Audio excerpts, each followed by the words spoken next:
الحمد لله الذي خلق الإنسان وعلمه البيان وله العينين واللسان والشفتين. أشهد أن لا إله إلا الله وحده لا شريك له لا نعبد إلا إياه ونحن له عابدون. أشهد أن محمدا عبده ورسوله لا نبي بعده. اللهم صل على سيدنا محمد سيد المرسلين وعلى آله وصحبه أجمعين. أوصيكم عباد الله وإياي بتقوى الله فقد فاز المتقون. اتقوا الله حق تقاته ولا تموتن إلا وأنتم مسلمون. قال الله تعالى في القرآن العظيم: أعوذ بالله من الشيطان الرجيم. بسم الله الرحمن الرحيم. ضربت عليهم الذلة أينما ثقفوا إلا بحبل من الله وحبل من الناس. صدق الله العظيم. Alhamdulillah, segala puji syukur kita panjatkan kepada Allah Subhanahu wa taala atas rahmat karunia-Nya, dan karena Dialah kita mampu untuk menghadiri salat Jumat pada hari ini di Masjid Nurul Iman ini. Kita biasa dengar kalau ada panggilan azan hayya 'alas shalah dengan hayya 'alal falah. Jawabnya adalah la haula wala quwata illa billah. Menandakan diajak untuk salat, diajak untuk berbuat kebaikan. Takkan mampu kekuasaan kita dan kekuasaan manusia. Hanya Allah lah yang memberikan kemampuan itu. Alhamdulillah, kita diberi kemampuan dan diberi kemauan hari ini. Mudah-mudahan melalui kemampuan dan kemauan kita untuk melaksanakan ibadah salat Jumat, segala dosa kita diampunkan oleh Allah SWT. Amin. Dan semua urusan kita dipermudah oleh Allah SWT. Amin. Salawat dan salam atas junjungan Nabi besar kita Muhammad Rasulullah SAW, yang pada hari ini masih juga bulan Rabiul Awal, yaitu tanggal 25 Rabiul Awal 1444 Hijriah bersamaan dengan tanggal 21 bulan Oktober tahun 2022. Kita bersyukur. Jamaah rahimakumullah, melalui khutbah singkat ini kami sampaikan materi adalah keselamatan manusia karena berpegang pada ajaran Allah dan berpegang kepada hubungan manusia. Jamaah rahimakumullah, sering kita dengar di hari kemudian kelaknya semua amal ibadah itu akan diperhitungkan. Tetapi yang utama sekali dan yang pertama sekali yang akan diperhitungkan adalah ibadah sholat. Ibadah sholat diperhitungkan, baik tata cara kita sholat benar ataukah tidak, rutinkah kita sholat, dan kemauan kita sholat apakah kita riya dalam melaksanakan ibadah ataukah tidak. Kalau ada orang mau kita sholat, nggak ada orang nggak lagi kita sholat, pertanda riya sholat kita. Demikian juga yang kedua adalah hubungan manusia. Pergaulan manusia hidup ini butuh saling butuhkan. Butuh membutuhkan di dalam muamalat ini ada banyak hubungannya dengan masalah material, hubungan dengan masalah uang, hubungan dengan masalah kekayaan dan keberadaan kita. Biasa yang rezekinya masih belum beruntung kadang-kadang minta tolong kepada yang lebih beruntung. Itu hukum alam. Dan orang yang berada pun tak mampu hidup di alam semesta ini tanpa bantuan orang yang enggak berada atau tanpa bantuan orang miskin. Tidak ada yang bisa hidup kecuali ada bantuan orang lain. Yang mau membantu itu tentunya orang yang di bawah kita. Oleh sebab itu hubungan timbal balik ini Allah ungkapkan duribat alaihimuz zillatu aynama suqifu illa bihablim minallah wa hablim minan nas di dalam surah Al-Imran ayat 113. Kalian akan dikenakan bencana dimanapun kalian berada, kecuali ada dua. Satu, habl minallah, hubungan kaitan sama Allah, yaitu ibadah namanya. Ibadah terutama ibadah salat. Wajibkah dia? Sunnahkah dia? Ibadah yang kita lakukan. Yang wajib biasa 5 waktu, pertama salat Jumat. Yang sunnahnya banyak. Tata cara yang melakukannya juga benar ataukah tidak? Dalam hati kita riya ataukah tidak? Yang kedua adalah hubungan kepada manusia. Sehari-hari kita butuh bantuan orang, dan orang pun butuh bantuan kita. Di dalam masalah membutuhkan bantuan ini, Allah ungkapkan di dalam surah Al-Baqarah ayat 284, Ya ayyuhallazina amanu wa la tubtilu shadaqatikum bil manni wal adza. Wahai orang-orang yang beriman, jangan kalian batalkan sedekah kalian disebabkan dengan dua. Batalnya sedekah itu disebabkan dengan dua. Bil manni, mengharapkan imbalan, mengharapkan pembalasan dari yang bersangkutan. Kita nyekolahkan anak mengharapkan kalau saya tua nanti anak saya yang akan mengasuh saya, anak saya akan membiayai saya dan sebagainya. Mengharapkan imbalan. Begitu juga kita memberikan bantuan material, walaupun di luar tanggung jawab kita kepada orang lain, terpetik di hati. Mudah-mudahan dia nanti akan membalasnya. Mudah-mudahan dia kalau sudah jadi pejabat nanti saya akan dibantunya. Mengharapkan imbalan dari yang bersangkutan, orang yang kita beri bantuan. Wala tubtilu shadaqatum bil manni, jangan kalian batalkan amal ibadah sedekah kita dengan mengharapkan imbalan dari yang bersangkutan, sebab yang memberikan imbalan itu adalah Allah Subhanahu wa taala. Yang kedua, wal adza, dan jangan disakiti, menyakiti hati orang yang dibantu kadang-kadang menjadi malapetaka.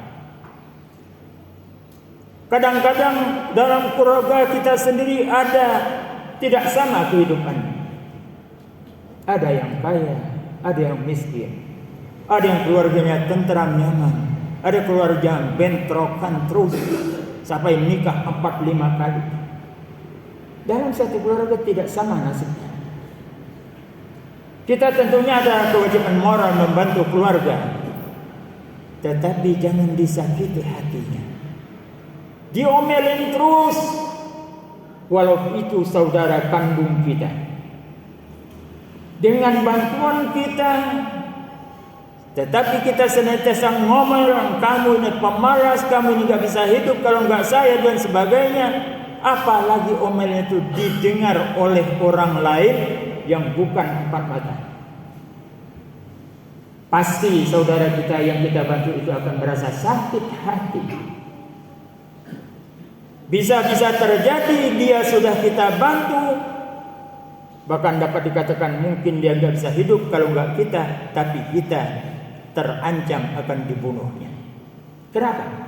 Karena dia sakit hati.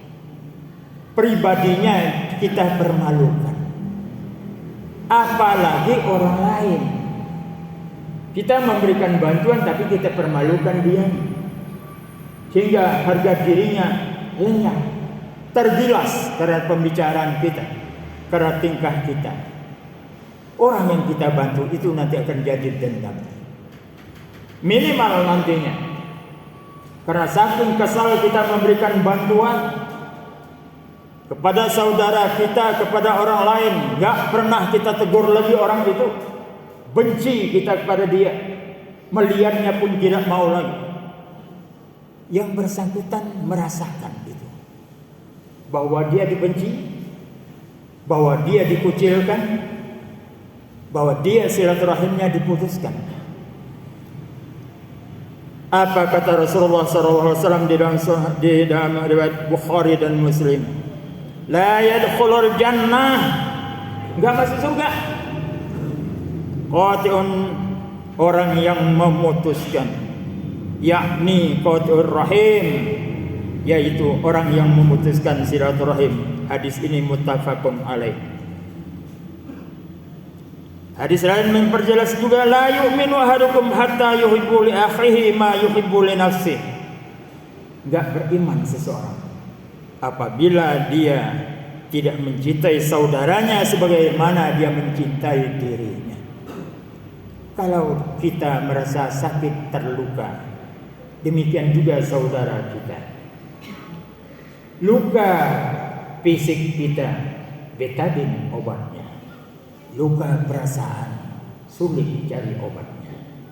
Oleh karena itu, di samping kita bisa berbuat baik melalui material kita, melalui kekuasaan kita, melalui kekayaan uang kita dan sebagainya, hati-hati lidah kita, hati-hati kekuasaan kita, jangan menyakiti orang lain yang pernah kita bantu. Mudah-mudahan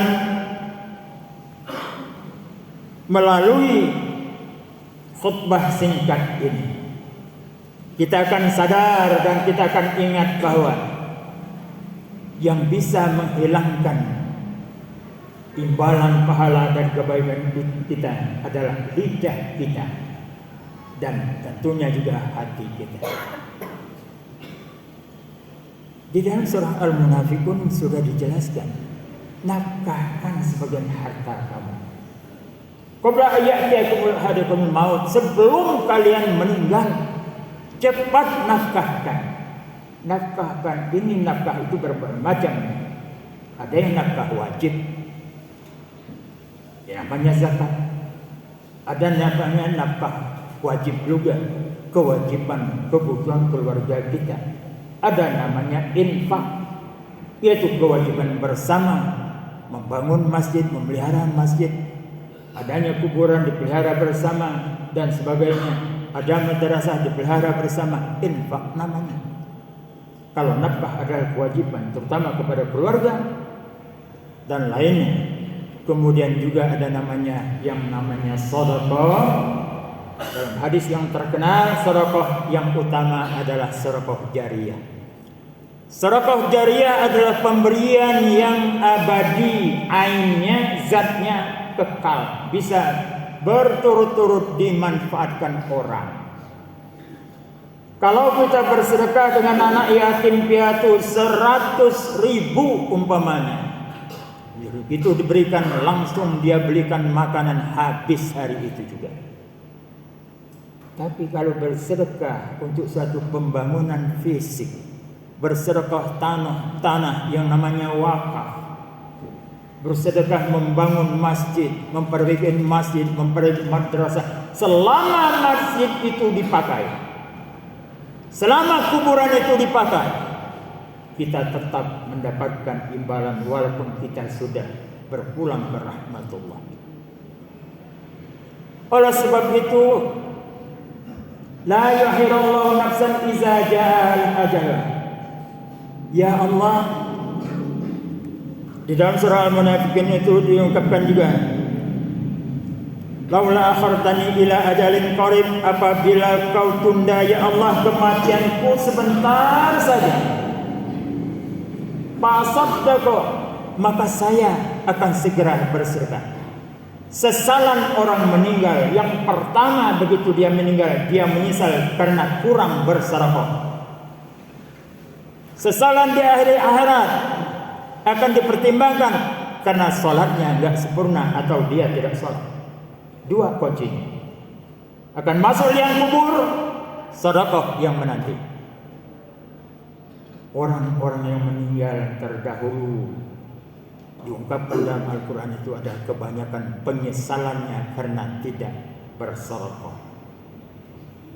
Fasaddaqu akum minas sholihin, saya akan bersedekah ya Allah. Kalau ditunda sebentar saja, saya jangan dulu dimatikan, saya akan cepat-cepat bersedekah. Maka saya akan bersedekah dan saya insya Allah masuk kepada orang yang soleh. Artinya hakikat orang soleh itu adalah diutamakan bersedekah. Siapa yang dari masyarakat? Manusia. Itulah yang dikatakan hablum minan nas. Mensejahterakan orang lain melalui kekayaan kita, mensejahterakan orang lain melalui kekuasaan kita, menyamankan orang lain melalui lidah kita, nyaman tenang karena ungkapan kata kita. Semoga Allah Subhanahu wa taala memberikan hidayah kepada hati kita bersama, baik khatib maupun para mustami' hari ini. Barakallahu li wa lakum bil Qur'an azim. Wa nafa'ani wa iyyakum bima fihi minal ayati wa zikril hakim. Wa taqabbala minni wa minkum tilawatahu innahu was-sami'ul 'alim. Aqulu qawli hadza wa astaghfirullah azim li wa lakum wa li sa'iril muslimin wal muslimat wal mu'minin wal mu'minat fastaghfiruhu innahu huwal ghafurur rahim.